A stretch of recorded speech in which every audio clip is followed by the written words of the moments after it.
एक कोई भी कंज्यूमर या कोई भी एक जो भी मार्केट में अभी अवेलेबल कंज्यूमर हैं, वो अपने बुरे वक्त के लिए इंश्योरेंस लेते हैं, बिल्कुल, ऑब्वियसली, बिकॉज कि ठीक है, this is my good time and I am buying this product of insurance.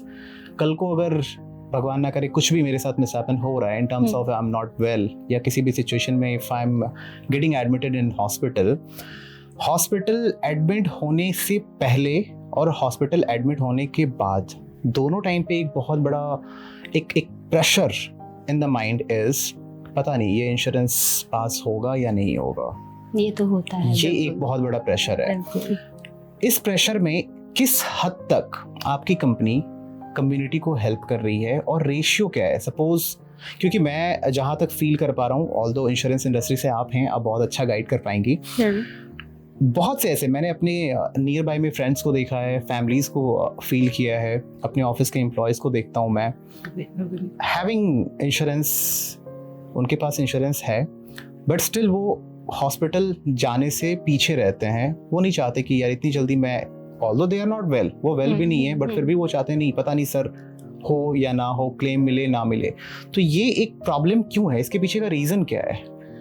Reason primarily ये है कि जब हम इंश्योरेंस खरीद रहे हैं, कोई चीज़ अगर डिक्लेयर नहीं की है तो वो प्रॉब्लमेटिक है. मैंने कल एक लिंक्डइन पोस्ट डाला था which is my own example. So my daughter is 25, she came back from Australia अभी पढ़ के. तो मैंने उसको बोला कि आप अपना सेपरेट इंश्योरेंस ले लो, बिकॉज आपका तो प्रीमियम बहुत कम होगा. आप 1 करोड़ का हेल्थ इंश्योरेंस खरीद लो, 10 लाख का बेस पॉलिसी और 1 करोड़ का top up. So I spoke to one of the top agent कि मेरी बेटी को आप हेल्प कर देना, ये मुझे चाहिए product, and one of the top insurance company.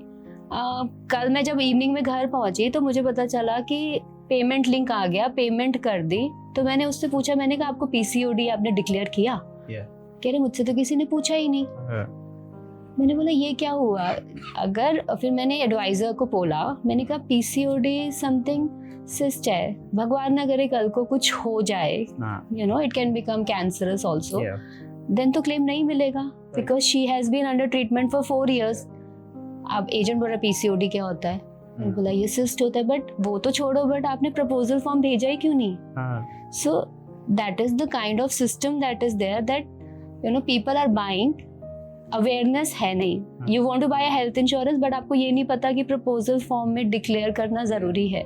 Even if a minor thing like thyroid है, डायबिटीज है, हाइपरटेंशन है, हम दवाई खा के ठीक चल रहे हैं, हमने अपना लाइफस्टाइल ठीक कर लिया, we feel we are fine. But जब आप हॉस्पिटल जाओगे ये चीज़ें ट्रिगर कर जाएंगी, because when we tell the doctor कि मुझे तो 3 साल से हाइपरटेंशन है से एंड मैं दवाई खा रहा हूँ but I am fine. But generally जितनी डिजीजेज या प्रॉब्लम्स होती है ये कहीं ना कहीं sugar, hypertension, thyroid, you know इन चीज़ों से लिंक्ड है. और जैसे ही वो लिंकेज इंश्योरेंस कंपनी को दिखता है, they start to reject the claim. अगर आपने सब डिक्लेयर किया where you are sure, then तो कोई डरने की बात ही नहीं है, तो आपका क्लेम कोई रोक ही नहीं सकता. प्रॉब्लम तभी आती है जब किसी डॉक्यूमेंट के ऊपर वो चीज़ आ गई. सो मैंने ये भी बोला कि एजेंट बोलते हैं बताना मत. मैंने बोला ऐसे कैसे? अगर कल को हॉस्पिटलाइजेशन है, मैं अपने डॉक्टर को ये ना बताऊं कि मैं 4 साल से दवाई खा रही हूँ. This is not correct, because on what basis he will give me the treatment. So we can not hide the facts ना. सो ये एक गैप है जिसमें एडवाइजर्स आई थिंक डरते हैं कि अगर कुछ डिस्क्लोज कर दिया तो ये ना हो इंश्योरेंस पॉलिसी ना मिले. They are more concerned about their sales. So somewhere there is a gap which needs to be addressed कि आप एक पॉलिसी होल्डर को सिक्योरिटी दो कि आप डिक्लेयर करो. थोड़ा सा प्रीमियम बढ़ सकता है ज़्यादा से ज़्यादा, इससे ज़्यादा कुछ नहीं होगा, बट एटलीस्ट क्लेम एश्योर्ड है. सो हमने एक ऐप भी बनाई है जिसका नाम है पॉलीफिक्स. उसमें हमने ये फीचर डाला है know your policy, because we want people to check as soon as you buy the product, आप उसको अपलोड करिए. It will read the product OCR के through, it will read and it will give you the summary of the product that you have bought. It will also read out saying that आपको diabetes नहीं है. अगर आपने diabetes declare किया तो लिखा होगा you have declare diabetes. If you have not declared, it will again prompt you कि आपने ये चीज़ें डिक्लेयर नहीं की है. Are you sure you don't have?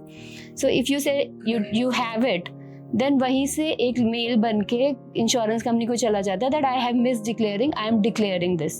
सो उससे क्या एटलीस्ट आप सेफ हो, because the main observation in this 6 years is non declaration, या वो मिस आउट हो गया, या वो इग्नोरेंस, प्राइमरली इग्नोरेंस ही है फ्रॉम द कस्टमर साइड। और कहीं पे एजेंट को लगता है 2-3 साल बाद कवर तो हो ही जाएगा ना, क्यों बताना। स्टार्टिंग में हाइड करते हैं ये सोच के कि चलो 2-3 साल में तो इंश्योरेंस जब पुरानी हो जाएगी तो मिल जाएगा, बट देन वो फ्रॉडुलेंट तो फ्रॉड है, जहाँ पकड़ में आया वहाँ पे क्लेम रिजेक्ट हो जाएगा। सो ये थोड़ा सा एज अ मतलब customer we need to be aware कि डिक्लेयर करने में ही सेफ्टी है।